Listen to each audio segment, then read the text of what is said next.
What's up, Magic players? It's Doyle, your host here on DoylePrimeMTG, where I bring you the latest and greatest in Magic content that I can while still trying to have a life. This week, I bring you a creature of legend. Shout out to Levi Morgan for this deck tech suggestion. Koma the Cosmos Serpent can often rival the happenings of the gods. Forests, islands, mountains, plains, and swamps. The multiverse is all that is, or ever was, or ever will be. There is a tingling in the spine, a faint sensation, as if a distant memory, of walking from plane to plane.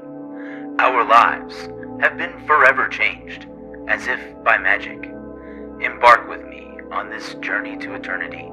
Experience the true power of mind over matter, as we ignite your spark and traverse into the magic multiverse.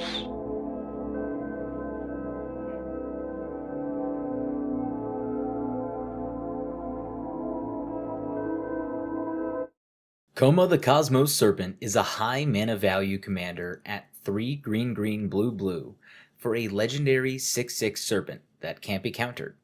It has, at the beginning of each upkeep, create a 3/3 blue Serpent creature token named Koma's Coil, and sacrifice another Serpent to choose one of the two following effects.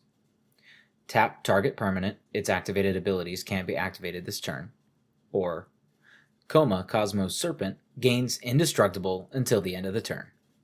So, not only are we generating meaningful bodies each turn, but we can also use them to protect Koma and to interrupt our opponents. We will focus on emphasizing Koma and its flavor and abilities. Ramp is a big must in this deck with a 7 mana value commander. Farseek, Nature's Lore, and 3 Visits will each find a typed land into play. Rampant Growth, Cultivate, and Kodama's Reach will each find us a basic land into play tapped, while the latter two will also let us grab an additional basic land into our hand. Harrow and Grow from the Ashes will each allow us to find 2 basics into play untapped. Soul Ring, Arcane Signet, and Thought Vessel will each offer an incredible boon to our mana production. Erixmithy's Slumbering Isle will allow us to double ramp while becoming a massive presence later in the game. Tireless Provisioner will help us to generate treasures over time as our lands enter the battlefield. Growing Rites of Itlimoc, which flips into Itlimoc Cradle of the Sun, will allow us to produce a massive amount of green mana with all of the tokens that we'll be generating.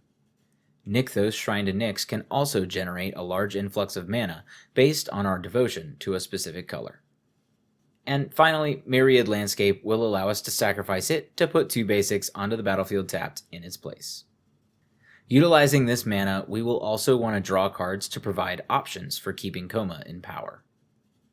Return of the Wildspeaker, Rishkar's Expertise, and Shamanic Revelation will each allow us to draw a large amount of cards. Harmonize and Windfall can each generate some good value for us for a reasonable mana value. Elemental Bond, Garruk's Pack Leader, and Kindred Discovery will allow us to draw approximately 4 cards per turn cycle, minimum, as our tokens enter the battlefield, not even taking into account our other synergies. Tireless Tracker, Tatiova, Benthic Druid, and AZ Tyrant of Gyre Strait will each help us draw cards utilizing a landfall ability. Gretchen Titchwillow is more or less a fixed Thrasios, letting us draw cards with the ability to ramp as well. Toski, Bearer of Secrets, and RN Frostfang will each allow us to draw a card when a creature we control damages an opponent in combat. Consecrated Sphinx will allow us to draw 2 cards each time an opponent tries to draw 1. As if Koma didn't already exert control over the game space, these extra spells can assist as well.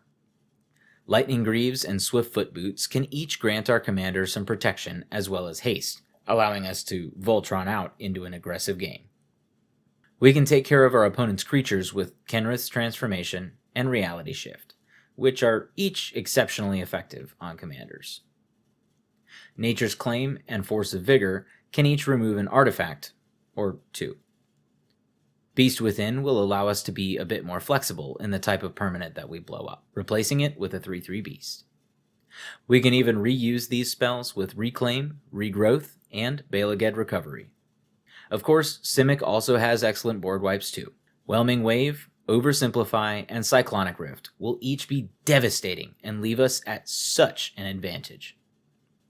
We can cheat on mana by polymorphing our tokens, utilizing Polymorph, Mass Polymorph, and Jalira Master Polymorphist.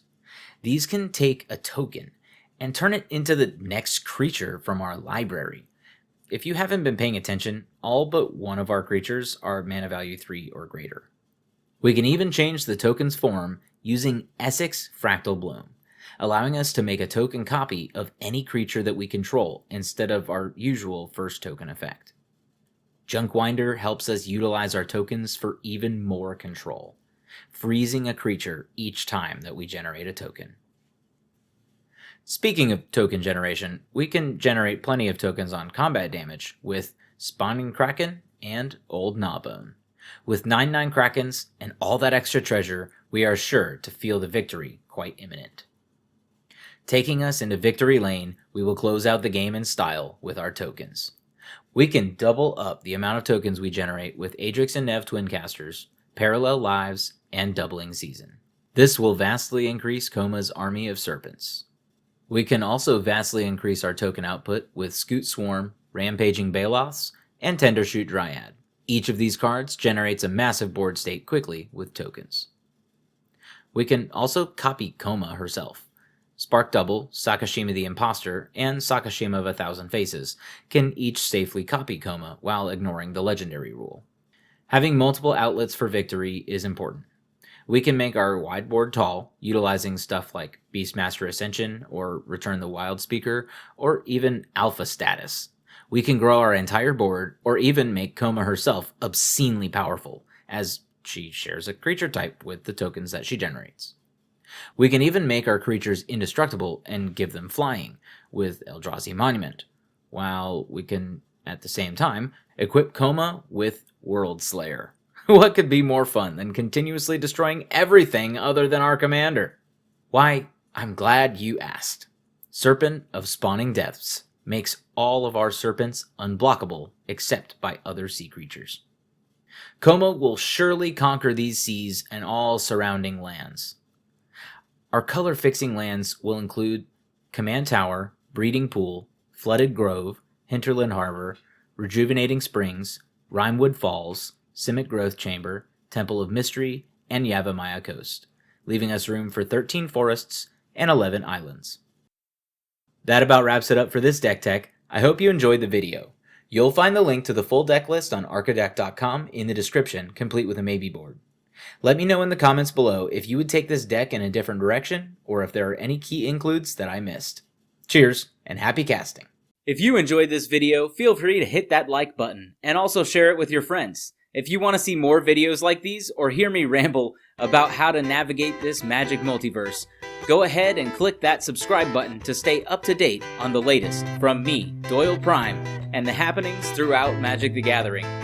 Thank y'all for watching, and I'll see you all next video.